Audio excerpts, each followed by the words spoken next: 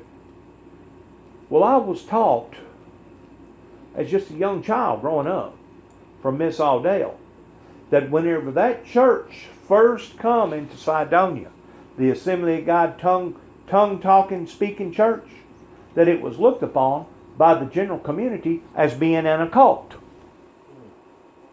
Do you know what an occult is? I know. Talked about everybody.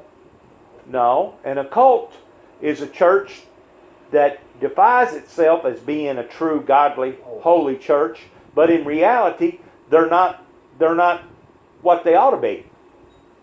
Kind of like the Wiccans up there that bow down to the creation of God, but don't observe the Creator of God, and they darn sure don't observe the Son of God that's moved into the neighborhood.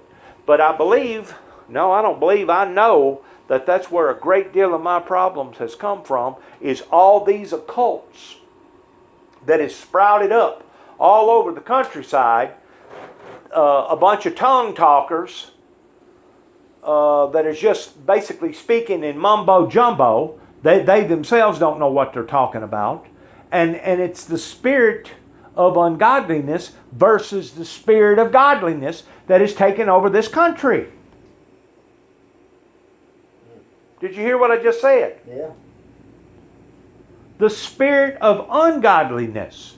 Right, ungodly. Ungodliness has taken over this country. And between the drugs and the people not being real, that's one reason why the ministry that God called me into 30 years ago, I never could get it off the ground. Didn't nobody want to believe in me. They thought that I was on drugs. And the thing about it is, Mr. Melvin, I wasn't the one that was on the drugs. Yeah, I smoked a little marijuana whenever I was a teenager growing up. Yeah, I'd done some things that I wasn't supposed to do, towards drinking a beer or two and carousing around. But we've all sinned and come short to the glory of God. That doesn't mean that I'm a dope fiend. See, they done already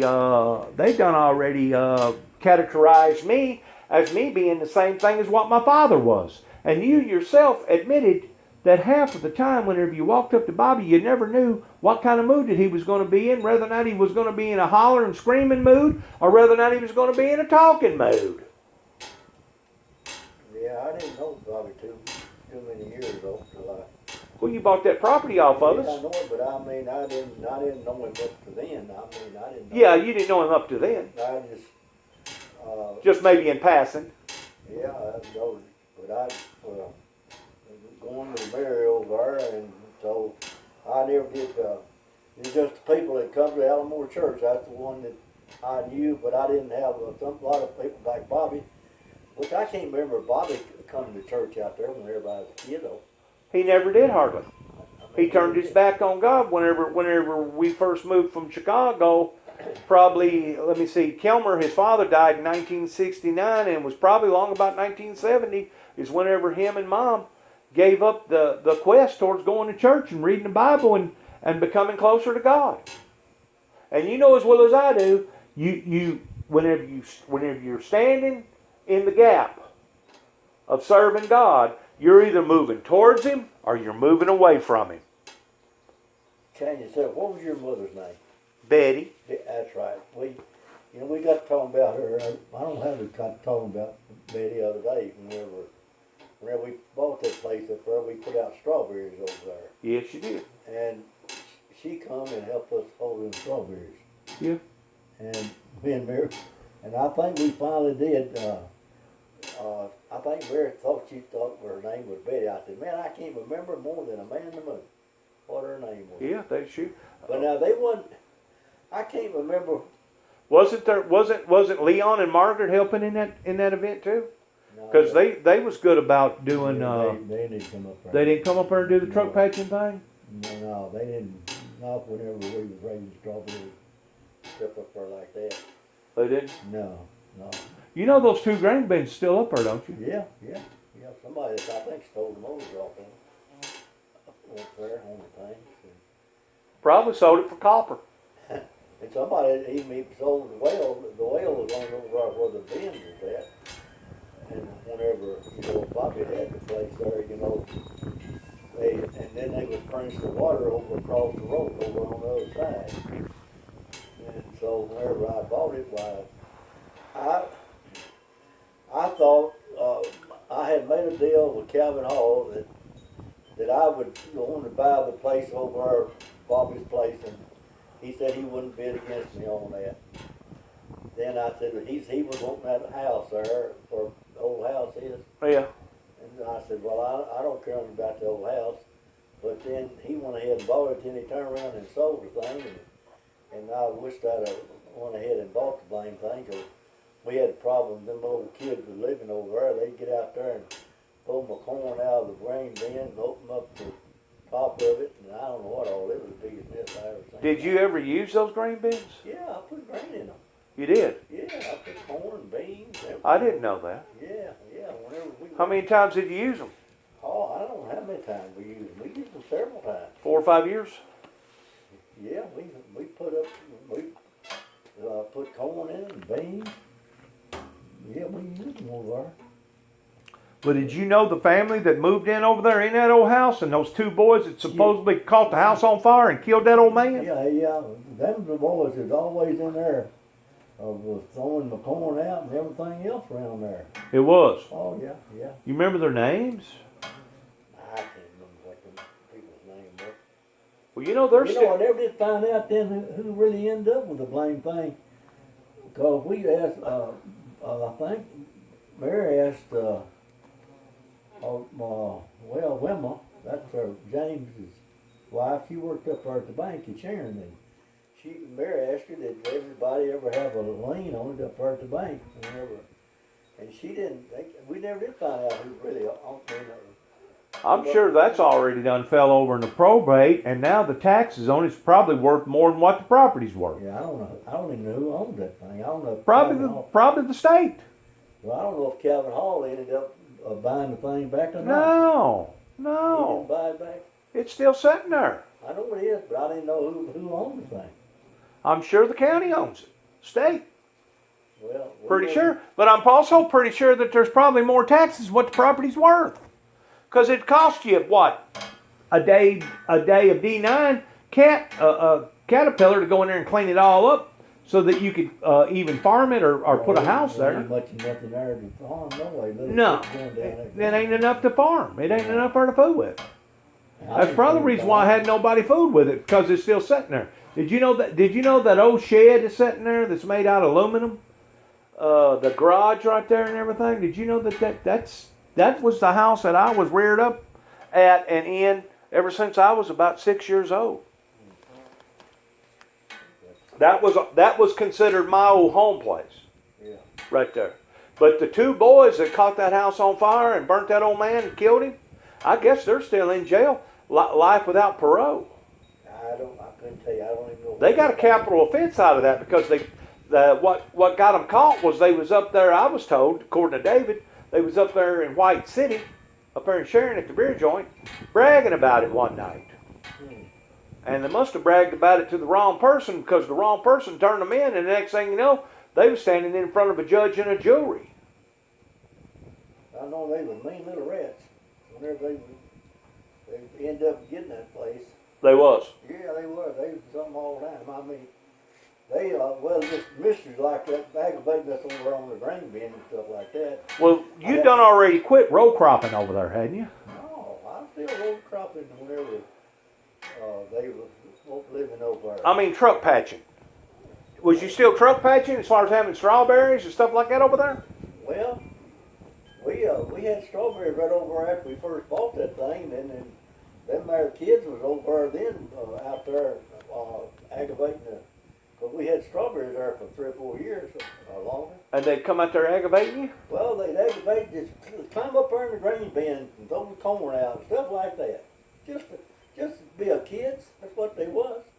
Yeah. But Just being mischievous. Yeah, that's right. And so we would say something to them bad, so we couldn't get on too bad because you didn't tell them what they're liable to do. They could have turned on the auger over or something and Sure.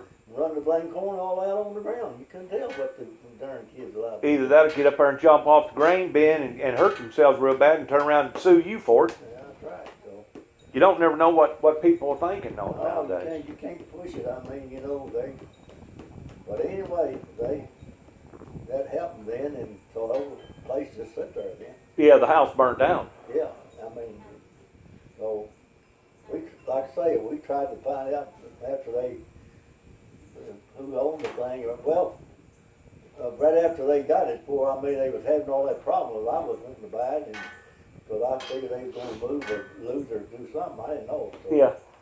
we never could find out who owned the thing. And don't know right today.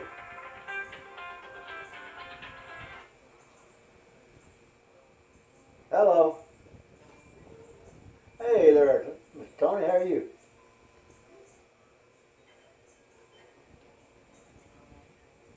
Yeah, I got it off last Thursday. Yeah, sure did.